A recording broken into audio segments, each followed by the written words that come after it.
Okay, so I think we'll just get started. First of all, welcome to everybody who's joining us from SRUC, from the James Hutton Institute, and from SASA. It's good to see everybody joining. One of the things I would ask is if you are able to switch on cameras, that would be great. It would certainly help with the atmosphere of the session, and it will also allow Wilfred to see his audience, which would be wonderful. So if you can switch on cameras, but obviously stay on mute while we're going through the presentation, that would be great. Okay. So there we go, camera's starting to come on. Hi, Jason, nice to see you. Okay. So we're really, really lucky today to have Wilfred Emmanuel-Jones with us, who is the man behind the Black Farmer brand. And he's here today as part of our Black History Month activity. And SRUC, the James Hutton Institute, and SASA all operate in an area that is very traditionally culturally undiverse, and we are keen to try and develop our environments and our cultures to address that situation. And we have an obligation to challenge and to develop those inclusive environments where everyone is felt welcome and valued for their contribution, whether a staff member or an employee, a student. Being aware of role models and their experiences is a really important part of that process. And we're really excited and proud, as I've said, to have Wilfred Emmanuel-Jones MBE with us here today as one of the leading role models in our area of operation, and also obviously to hopefully inspire all of us to go away from today with some thoughts and activities that we want to take forward. So Wilfred's going to talk to us about his experiences, and he'll do that, and he's much better placed to give us that than I am. And as he's talking, there is a question and answer function available if you want to ask any questions, and once he's completed his talk, then we'll address those questions. Okay, but I will, I think, just hand over to Wilfred, and very much looking forward to this. So thank you, Wilfred. Okay, thank you very much. Before I start, actually, at the moment, all I could see is 1, 2, 3, 4 people who've got their cameras on. What would really help me out a lot is if more people will put their cameras on. The most frustrating thing is doing a talk just to a bloody blank screen. So please, you know, if you're going to have to go comb your hair or do something quickly, if you could do that, so I could just have a few more faces on, that I actually have an audience that I'm presenting to rather than just names. So that would help me out. Okay, so at the moment, people are still struggling to get the message, because I'm going to go 1, 2, 3, 4, 5, 6, 7 people who's got their cameras on. The majority of people have got their cameras off. Okay, fine. So more people are coming on. Okay, what I'm going to do is that I'm going to really tell you my story. And then I'm going to go on to talk to you about how I created the Black Farmer brand, some of my ideas behind why Black History Month is important.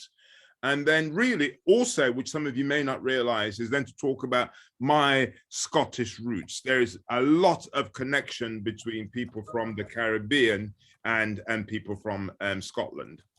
So if I go right back to the beginning of my story, I was actually born in Jamaica. And for those of you who don't know the island, I was born in a place called Clarendon, Frankfield.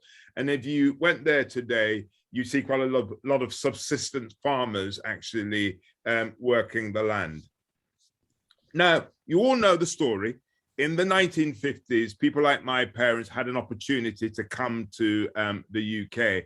I am of the Windrush generation. So you remember that scandal a couple of years ago where people suddenly found that even though they'd been living in Britain for 40 or 50 years of their life, suddenly they were being deported. That could have happened to me, because I remember when I came to this country, I came on what they then called a British and Commonwealth passport.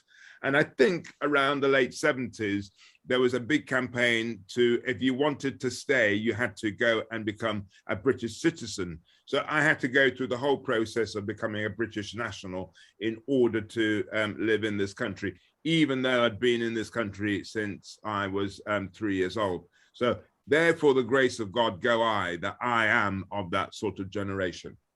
Now, my parents came to the UK, and we were brought up in Birmingham. Now, hopefully, there's no one here from Birmingham, because what I'm about to say is oh, you are. Well, I'm about to goddamn offend you, because, you know, the part of Birmingham that I'm from is a shithole. Every bloody thing about it. There's a place called Small Heath in Birmingham, and it was their pits. It was one of those classic inner city areas which is sort of devoid of hope, devoid of opportunity. It was a pretty miserable existence. Now, I'm from a family of 11, and I want you to imagine this. There's 11 of us living in a 2 up, 2 down terrace houses. So you can imagine how cramped that is. 3 to a bed, and we were very, very, very poor. And I can remember my mother trying to feed the whole family with 1 chicken. And it ain't the sort of chickens that you now get at the supermarkets, these really nice tender ones. These were the old hens that actually basically the farmers wanted to get rid of. So my mum would buy those, and then she took bloody days to try and actually tenderize the thing to try and get some flavor and seasoning into it. Even to this day, I have a real passion for chicken bones, because I can remember sitting there crunching away at these bones, trying to get every bit of nutrition out of it. I just knew what it was like to be hungry. Now, as a way of subsidizing the family income, my father had an allotment. And this is going to be a really key point of my story. And if there's anything you want to take away from this talk, it's what I'm about to tell you. There'll be key moments in my story, and I think they're really, really important. As the oldest boy, it was my responsibility to look after this allotment. And this allotment really became my oasis away from the misery that I was living in. It was the only time I felt that I could have some sort of peace and a chance to sort of have some ideas of what I would like to do with my future. And I liked it so much that I made my promise at the age of 11. I was only 11 years old. I made myself a promise at the age of 11 that one day I would like to own my own farm. Now, I didn't know how I was going to do it, but it was a promise that I lodged into the back of my mind. And then everything that I subsequently did with my life was to get to the position to buy my farm. I'm going to tell you how I did it, but one of the things that I think is really, really, really important, especially when you are young, what is very, very important is that you have to have the audacity to dream. Now, if this was an American audience, you'd all be jumping up and whoaing and all that sort of stuff, because Americans understand the idea that you could actually rise above where you started off in life and actually achieve great wonders. That is a very much American ideology. In the UK, we tend to be a lot more reserved, a lot more conservative. People will spend more time trying to hold people down rather than encouraging people to go forward. So the key thing in order to achieve your dreams is to be audacious in your dreams. If you're not audacious, it's never, ever going to happen. You're not going to be found. You have to be audacious. Anyhow, I don't know how old the audience is here, but back in the day when I used to go to school, I went to what they used to call secondary moderns. And secondary moderns were where all the stupid, thick people like me went to. And this school was as much as a shithole as a place that I was brought up in. The teachers hated being there. The kids hated being there. they didn't really educate us, they policed us, because there wasn't really much expectation that we would do much with our lives. They just thought, well, the law is that you got to go to school, so I went to school, but there's no way people were thinking about educating us. And to make things even worse, I'm dyslexic. And in those days, people had absolutely no understanding of dyslexia. Even today, people still don't really understand dyslexia. And so I had a pretty horrible time at school, because most of the time I did not understand what was going on. I could hardly read and write. So at the age of 16, I left school without any qualifications at all. I could hardly read and write, and there wasn't really much opportunities available to me. And because I wanted to get away from home, because actually, 3 to a bed is a bit cramped, as you can imagine, anything was better than being at home. So the only option I had was to join the army. And I worked out pretty early on is that if you have an ounce of entrepreneurialism about you, it does not mix with military. The whole thing about the military is that you're there to do as you're told, to follow orders, not to challenge. Being entrepreneurial, or to have the entrepreneurial mindset, is that you always challenge. You do not accept the status quo. You're always going about trying to change things. So I was in the army for about a year when they, and as a black mouthy guy in the army, you can imagine what my life was like in there. They used to kick the shit out of me. They just tried their best to actually try and get this guy to be disciplined. So after about a year, I got kicked out of the army. And so the only qualification that I have to my name is a dishonorable discharge from the army. So I'm 18 years old. I'm kicked out of the army. I'm as thick as shit. There's nothing available to me. And then people think, well, what the hell they're going to do with this guy? Because people from my background, a lot of them ended up in sort of prison. Their lives were pretty disastrous. And what was really interesting is back then, if you were a failure at everything, the only option available to you was catering. They said, well, at least, send him to catering college, and then, at least he could wash pots and pans, and they could learn the basics.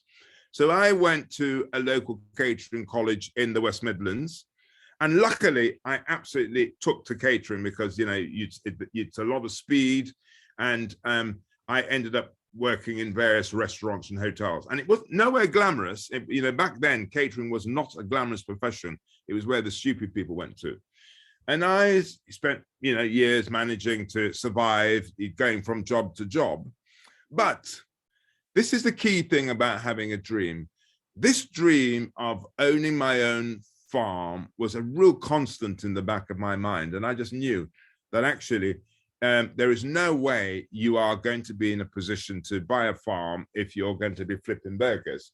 Most of you will know, because you're from rural backgrounds, that actually most farms are handed down, because they're very, very expensive things. And so I don't know where you are in the pecking order, but, traditionally it gets handed down to the elder son or whatever. It gets handed down. So when you're getting a farm, you don't have to go and find a lot of money to be able to buy land. But if you're an immigrant, if you're a migrant, you start from scratch. You've got to find the money because you just don't get the opportunity to buy it anyhow.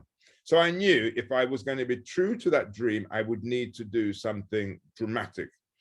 And in those days, there used to be a fantastic BBC documentary series on called 40 Minutes. They used to make social documentaries about people's lives. I used to love that series so much that I announced to all of my family and friends, you know what?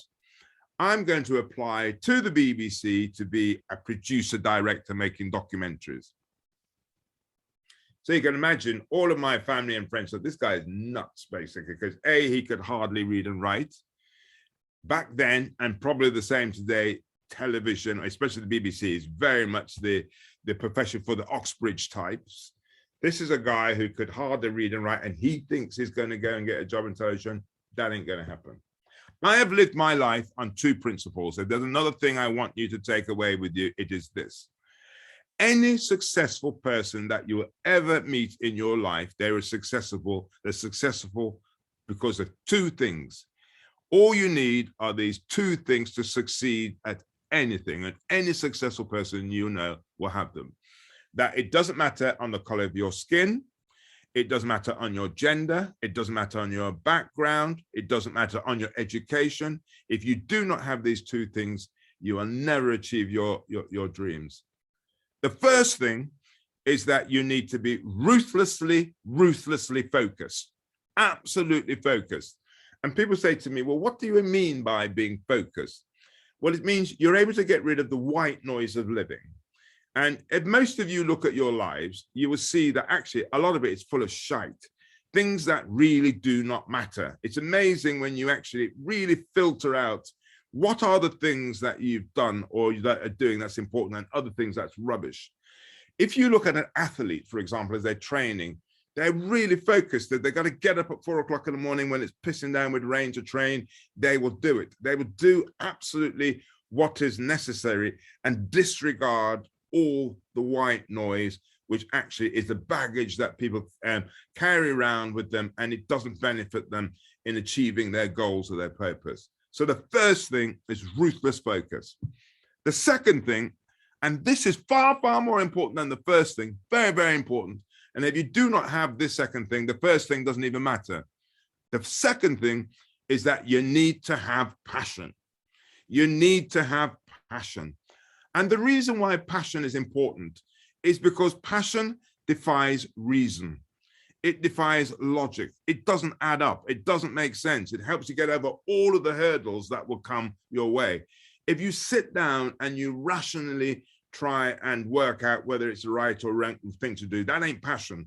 That's all about calculation. It will not work. For anything to work, you have to have passion. And people say to me, well, what do you mean by passion? Well, passion, everybody has passion. And you know how you could tell when somebody's passionate? You look at somebody when they're in love. They do fucking crazy stuff. They do things that do not make sense. They do things, you look at them and think, is that person off their rocker? That is passion. You may have been going through that process yourself. That is passion, because any logical, rational person would say, that person is nuts. That is passion. So the two key things you need to achieve anything is focus and passion. So we all have the ability to tap into those things. So taking that ideology, I decided, right, I want a job as a producer, director, BBC, and I did everything you possibly I could. Now, one of the things I hate is human bloody resources. And the reason why I hate human resources are there to filter people out. That's what their job is. They filter people out. People like me get filtered out and chucked in the bloody dustbin. So I wrote to everybody you could think of at BBC, hundreds and hundreds of people. And obviously I got filtered out and got chucked in the bin. I tried ringing them. Nobody would take my phone calls. Nobody would take them. Then I thought, right, I'm not going to give up there. At the time, there used to be a big studios in Birmingham called BBC Peppermill. And at the time, they had security gates that would let people in and out of the buildings. And there were manual security gates, and they had a shed where all the security guards used to sit. And these security guards used to hate getting out in the cold and in the wet to open these security guards, open these security barriers. And so I said, look, I'll do that for you. I will, open the barriers for you for nothing. You don't have to pay me. I'll do that. And they thought, well, this guy's prepared to do it. We ain't going to say no. So for months, I'm there, standing out there, opening these barriers, letting people in and out of the buildings, going, good afternoon, sir. Good afternoon, madam. Months and months and months, bowing and scraping. So I did that for several months. And then I met the cleaners. And then I said to the cleaners, look, can I come and help you clean the offices at BBC Peppermill? And they said, yeah. And again, I did it for free. And then this happened. And this is another key moment of my story. And it was a Scotsman as well, this story is about. I met a guy, and his name was Jock Gallagher. And this happened somewhat 40 years ago, and I still remember this guy's name, Jock Gallagher. So I met Jock Gallagher, and I said, I'd love to get into television and all this and all that sort of stuff. So he took me up to his office, and he talked to me for about an hour.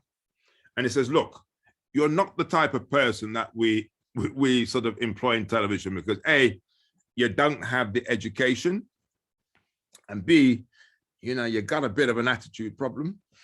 And he said this is something that he may live to regret. But what he was going to do, he said, I'll give you a job as a runner, as a general runner, doing all the rubbish work and then seeing what happens. Now that man, having the courage to give me that break, then started off a long career in television. Another key point of my talks is this: the key thing in life is to find your guardian angels. Find your guardian angels. Every single thing that I've ever achieved in my life, somebody has gone out of their way. Someone like Jock Gallagher has gone out of their way to give me a break. So when we're talking about Black history and about how we are going to bring about change, it's not about policies. It's not about departments who will take care of the issue. The question we have to ask ourselves is, what is it we do as individuals that bring about the change? Jock Gallagher, who saw beyond my color, saw behind everything, gave me that break. So I started off as a runner. I then went on to be a researcher. I then went on to be a producer director. And I don't know, again, the age of the audience here, but back in those days, there would be a very, very famous series called the Food and Drink Program. And I traveled the world making films about food and drink. And another guardian angel, another one of my bosses, who really gave me a break when I was in television, made it my responsibility to break in all of these big chefs, because the Food and Drink Program was the one that started the whole of the celebrity chef culture. And that my boss at the time knew that, actually, I don't know if any of you have ever been into a chef's kitchen, but these guys are tyrants. They don't take any shit from anybody. And that my boss knew that these guys, these chefs, are the people that would take you outside to sort a problem out. And my boss knew that I was the sort of person that would oblige, really. I was not really intimidated by any of them. I mean, if this was another occasion, I could tell you some of the stand-up fights I would have with these people. So I gave people like Gordon Ramsay his first break in television.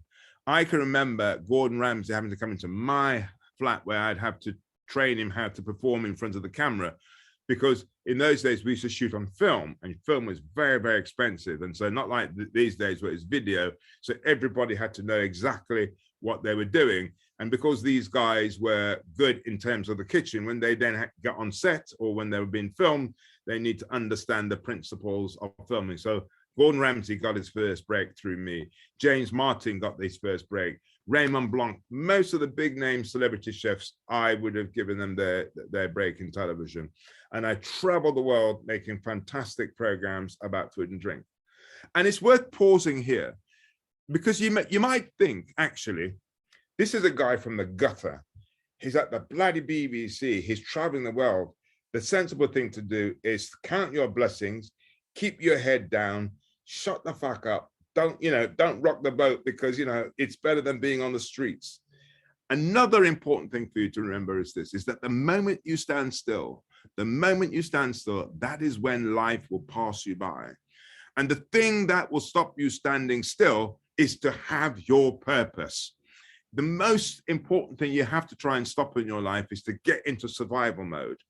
For anybody who wants to find out more about what I'm talking about, I've written a book, and it's called Jeopardy: The Danger of Playing It Safe. This is the theme of this talk this afternoon.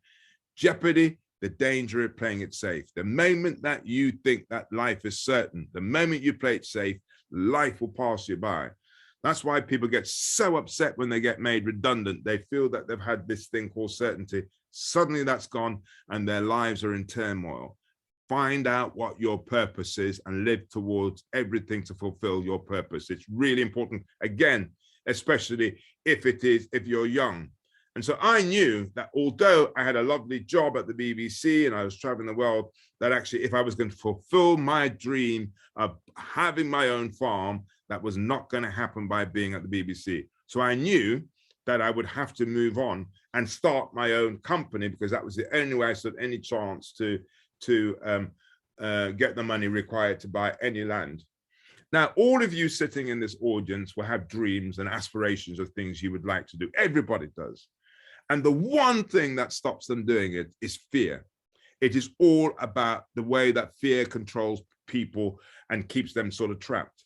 And I think what a lot of people don't understand is that fear is a construct. It is not real. It's pictures that you build up in your mind, and everybody meets it. I meet it. Everybody meets it. The only control you have is your approach to fear. So most people contract. They think, oh shit, the sky's going to fall down. They contract. And then other people, or people with an entrepreneurial mindset, they push forward, still feeling exactly the same fear of those people who have contracted, but they keep pushing through. The momentum is to go forward than to go backwards. So that's the question you have to all ask yourselves, is that when you're hit by fear, do you contract or do you push forward? That's what prevents people from achieving their dreams. So I knew that I had to leave this safety, supposed safety and certainty of the BBC, to set up my own business. So I decided that I was going to set up a food and drink marketing agency, because obviously I started off as a chef. I then went on to make programs about food. So it was logical then to go and create a food and drink marketing agency. And I can remember leaving the BBC with just enough money to pay my mortgage for 3 months. After 3 months, I would have run out of money. Not only would I have run out of money, I had no clients. It's not as though I had clients. Just go in with a lot of hope and a lot of faith that the right thing will happen.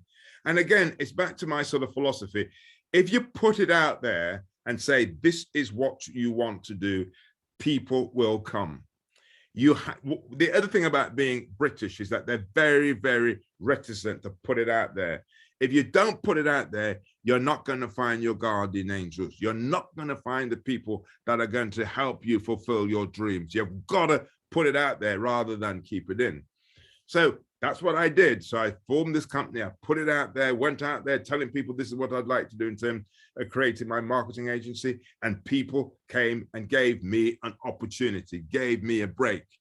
And so I launched brands like Lloyd Grayson Sauces, Kettle Chips, Plymouth Gin, Cobra Beer. They're big brands now, but back in the day, they were very small challenger brands. And therefore, me working with them was a very good fit.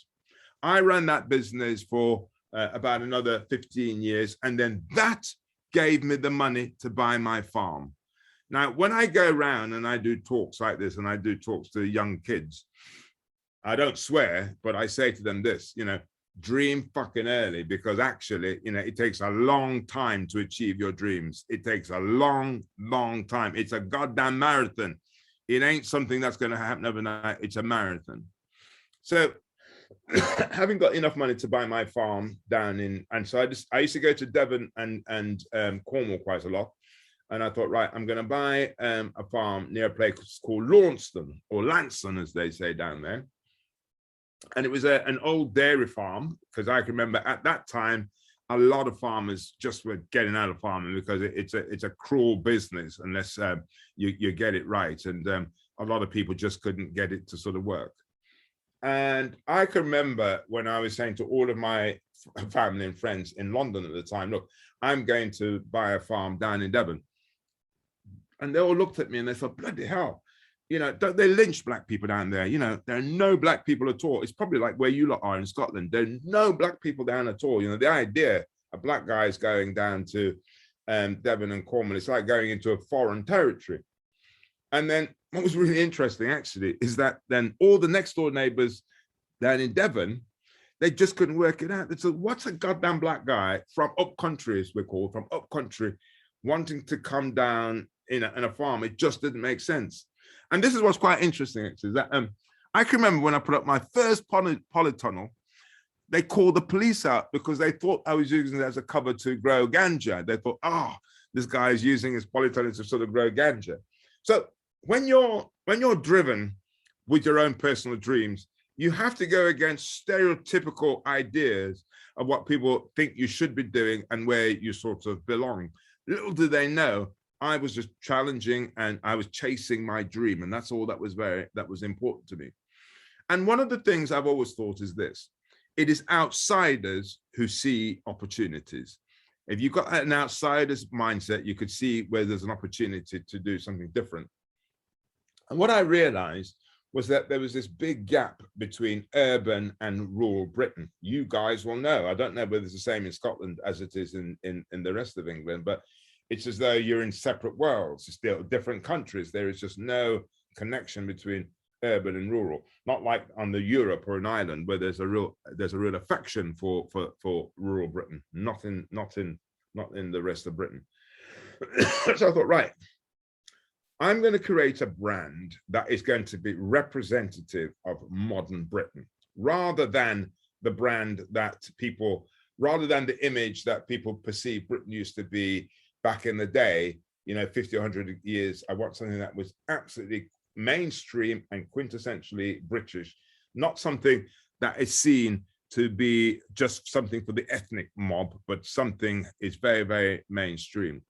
And I thought, you know what, I'm going to create a sausage. What is very, very British? There's nothing more British. Everybody's got their view about a sausage. So I was like, I'm going to create an absolute brilliant sausage. And again, what I managed to do by putting it out there, I found a manufacturer to help me in developing this sausage. So I developed, I decided I'm going to do something gluten-free, because that is where the gap was. So I developed a gluten-free sausage. So I got the sausage. And the next thing was to come up with the brand name. And I was scratching my head thinking, what the hell am I going to call this brand?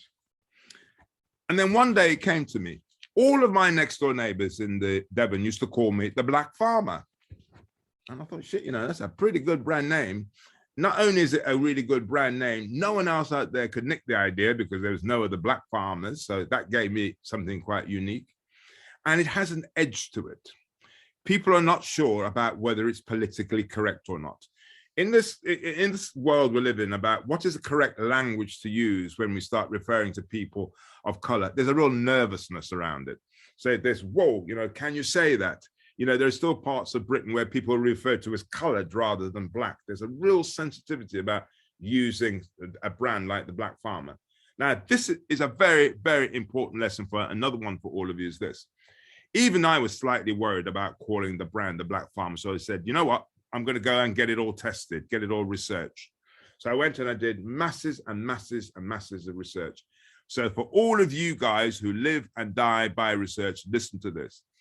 All the research came back and says, do not call it the Black Farmer. It's going to upset people. People are going to be offended by it. It's just not going to work. And it taught me a very important lesson. And the lesson is this. Research would tell you what people were thinking yesterday. Research will tell you what people are thinking today. But research cannot tell you what people are thinking tomorrow. That is where you've got to go with your values, your principles. You go forward with that, and then people would follow. If you are waiting for permission, if you're waiting for all the data to tell you this is right, you're behind the curve. You're not innovating. You're not leading. All greatness comes from actually taking a step of courage to go forward rather than waiting for permission. We have a saying in our business, don't ask for goddamn permission, ask for forgiveness. Most people have their lives where they go around asking for permission all the time rather than going around. If you've got the right values and the right principles, you're going to be doing it in the right spirit. That is the key thing. So I decided to go with the Black Farmer, and then I then decided to try and get all these products into the supermarkets. Now, everything you've heard about supermarkets are true. They are bastards. They're difficult. They're just really, really difficult for any supplier to try and get into them. So all you lot there, if you're thinking you want to deal with the supermarkets, I can tell you some goddamn stories about it. So I can remember going to all of these supermarkets and say, look, I would like to, list these Black Farmer sausages. And the buyers would look at these sausages and they couldn't get it. They'd say, well, Black Farmer sausages, are these sausages for Black people? They just couldn't correspond that actually, this is a brand that's meant to be mainstream. As far as they could see, well, Black means ethnic. It just means, well, it's for Black people. It's not for the mainstream. Anyhow, none of them were interested. None of them would take the products. Now, this brand, the Black Farmer brand, has been around for about 17 years. And when I launched, it was just at the start of the social media revolution. Facebook had just started. Now, a lot of the social media platforms that we now take for granted, like Twitter, Instagram, TikTok, did not exist. But there's a big revolution actually starting, because the only way you were able, before the social media revolution, the only way you're able to communicate with your consumers was through what we call the gatekeepers. And these gatekeepers would be TV, radio, magazines. That's the way you communicate to people to buy into your proposition. The social media revolution meant you could talk to those people directly. And even now, that landscape is just brilliant if people understand the power of it in terms of how to build a brand by getting those people on side. So I was very early and seeing that this social media revolution can be beneficial to startup brands. So what I did is this. I thought, right, after all the supermarkets have said no, I thought, right, I built a website, and I thought I'm going to tour the whole country, all around the country, and do a massive sampling program. And at the same time, on my website, I put all the buyers' names, their telephone numbers, their addresses on the website. And I simply said, because I knew that the only people that the retailers fear are the customers. Suppliers, they mean jack shit to them. The only people they fear are the consumers. So when I went round and I did this massive sampling program, and people loved the product, I simply said to them, if you really like the product, go onto my website and actually email the buyers and say, why aren't you listing these products? And as God is my witness, that's how I got my listings. Not because all the effort of these consumers, they used to send me the letters they used to be writing to the chief execs. They'd be telling me the conversations they were having with the store managers. These army of people, not black people, this is Middle England. These are sort of the Blue Rinse Brigade, all going out there demanding that, you give this guy a break and that you list the Black Farmer sausages. That's how we got our listings. So we started off with sausages, and then as a brand, we branched out into a number of things. So we do chicken. You go into my website and you see there's a lot of stuff that we do. And what I've also started to recognize is this. And this is the thing about creating a brand. Great brands are not down to your product. And for those of you who are thinking about creating your own business when you leave, I want you to remember this, that actually people do not buy what you do. Most people, I run something called the Hatchery, for example, because with my profile, a lot of people come to me with ideas, and if it's a great idea, they could be part of the Hatchery, and I help to build their brands, and we've got some big, big successes. But the most fundamental mistake they all make is that they come and think, look, I've got this fantastic product. This product is the best thing in the world, and people buy it. People do not buy what you do. They buy, I think it's a famous Simon Sinek saying, is that they buy your why. What is it you stand for? My sausages, I could claim they're the best in the world, and some manufacturer could go and copy the recipe tomorrow and make a product just as good and probably even cheaper. So the question then is, why are people buying into the Black Farmer brand? It's because of what the brand stands for. And that's about actually being very aware of what your purpose is. The whole purpose about the Black Farmer brand, or me as an individual, is about how do we inspire people? How do we bring about change? How do we not get caught up in the stereotypes of where people should fit? To that end, if you go onto our website, one of the things I'm launching in the next couple of weeks is a tartan range. I love tartan. And also, when you then look at the connections between the Caribbean and Scotland, that's why I'm doing that. So part of what we can't do in life is to allow ourselves to be sort of constrained by sort of stereotypes. So in this Black History Month that you're all here, and this is the reason that's the reason I'm talking to you all, it's about what is it that we can all do as individuals to make the world a better place. And as I said, how can we get beyond October that there's things that you're going to be doing all the year round? Because all too often people gives this focus in October and it's forgotten a month later. The reason I like to tell my story is because it's, you can look at me and see a very successful person, and I am. And, I say to my children, they're very, very privileged. They're more bloody privileged than white privilege, I say. They're very, very privileged. But it's very, very important that I go back and tell you my backstory, because actually I'm one of the lucky ones that managed to get through. And the only way that I managed to get through is individuals have gone out of their way to make it happen for me. That's my lot. Thank you for that, Wilfred. Thank you very much. I can see some applause, some silent applause there for you. That was really entertaining, but also really thought-provoking and I'm sure motivational for people. I did mention at the start that we have a little bit of time if anyone has any questions. You can either pop them in the Q&A, or if you just want to come off mute and ask a question, that would be ideal as well. So I think, Fiona, would you like to start us off with the first question? If I could, that was a fantastic talk, Wilfred. I was interested in what you were saying about that sort of disconnect between rural and urban, which we certainly experience here. So just kind of interested in your thoughts on how we could, bridge over that, or, how do we reconnect with urban communities and get them more engaged in their food and production? Yeah, I mean, it's one of the areas I'm quite passionate about, because what we need to understand in rural Britain is that we need urban Britain on our side.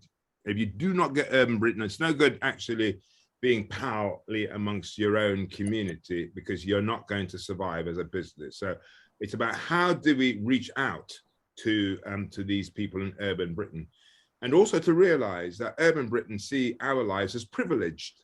If you're stuck in a bloody council flat and you're getting the bloody commute back and forth there, life is a bloody nightmare. And therefore our lives, which is it's not about them understanding the reality. I know that we all work hard, but in their minds we're seen as privileged, because actually they see that we have the dream. The realities of they actually lived it, they'll see it's a totally different thing. But we have to deal with what's in their sort of mindset. And so therefore, one of the, I'm not what I call a proper hands-on farmer. I've only got 30 acres, so you can't really make a living with that. So you've got to ask yourself, well, how is the Black Farmer brand managed to connect with urban Britain? Because that's exactly what I wanted to do when I started off. I said, look, you ain't going to make any money just by connecting to rural Britain. It's about connecting with urban Britain. And it's to understand the challenges that they sort of go through. And to a certain extent, a lot of the rural Britain and the farming community has been lazy, because one of the things that I think is going to be good for us all is getting rid of subsidies, because it just means that we have to start thinking outside the box. And one of the things I would always be advocating is that, why are we competing with the likes of Russia or Poland, these bloody vast lands where they could switch a bloody, they could miles and miles of arable stuff that we can't really compete with? Is that what I'd be doing? Is that I think we should be actually specializing. We have some of the best standards in the world.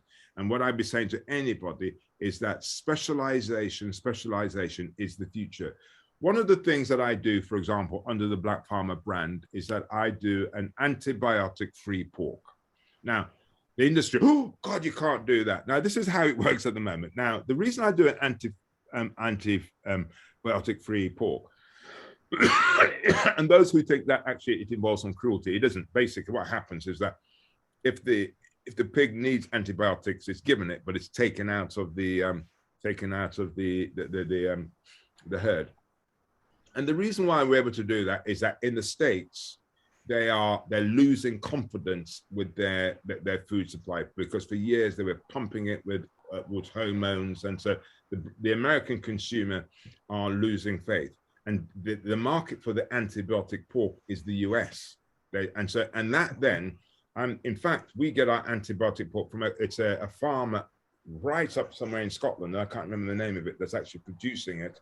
So, and most of it goes to the US, and then I get the rest that we're selling in the UK. It's that sort of specialism I think people need to be looking at. So if you don't understand that the future is about specializing, because if there's one thing that we have are those quality credentials, you're going to struggle. Not only that, but to understand that we need to connect. It's our responsibility to connect with urban Britain, not expecting them to understand us, because they don't care, because they see us as privileged. Thank you for that. Thanks for your question, Fiona. Another question, which actually oh, Davy, sorry, you want to ask a question. We'll go with that first. Sorry, difficulty getting unmuted.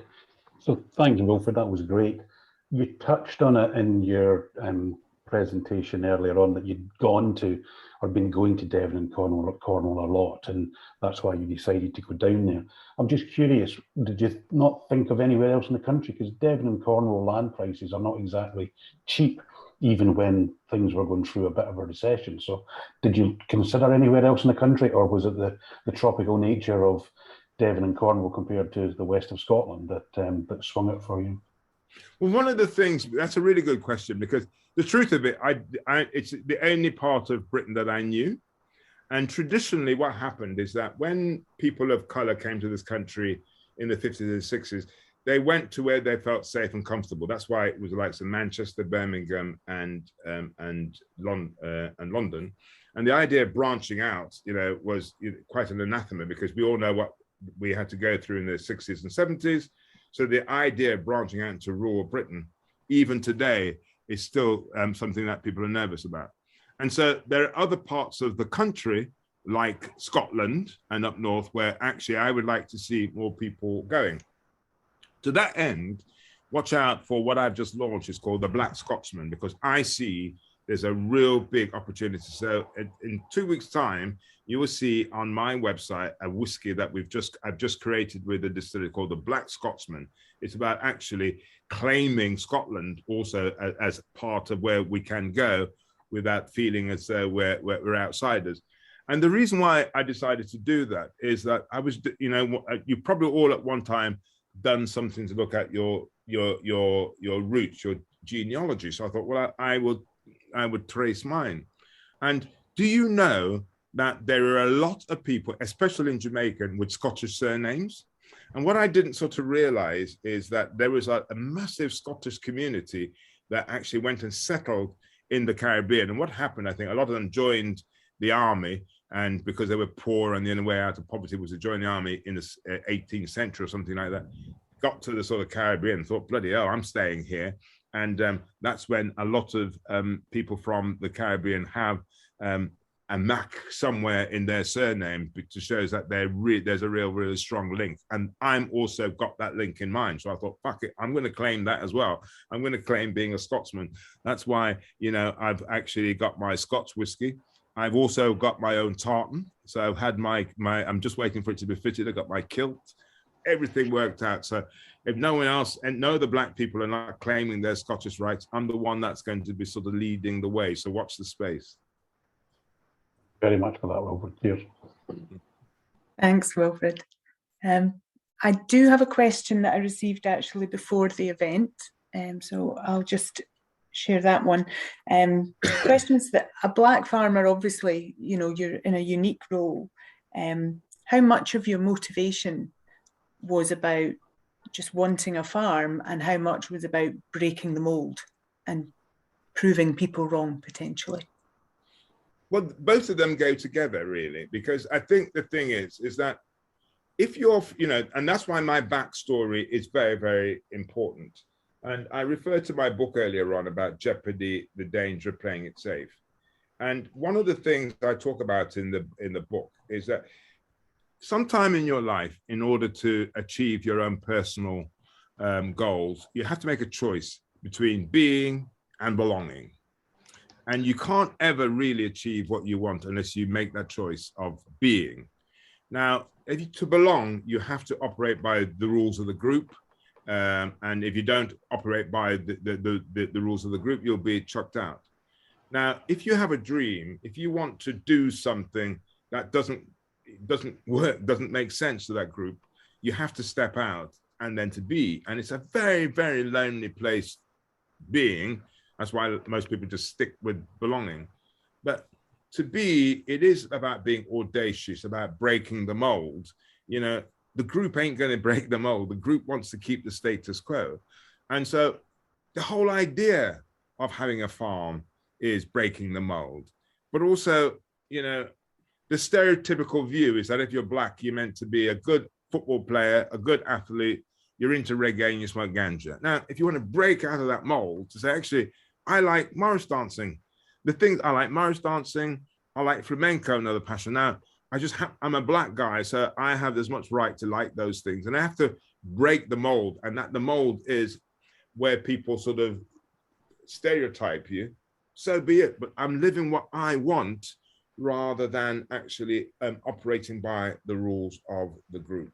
So that my motivation is to do what I want, what's going to make me fulfilled as a person. And if that means breaking the mold, I will break the mold.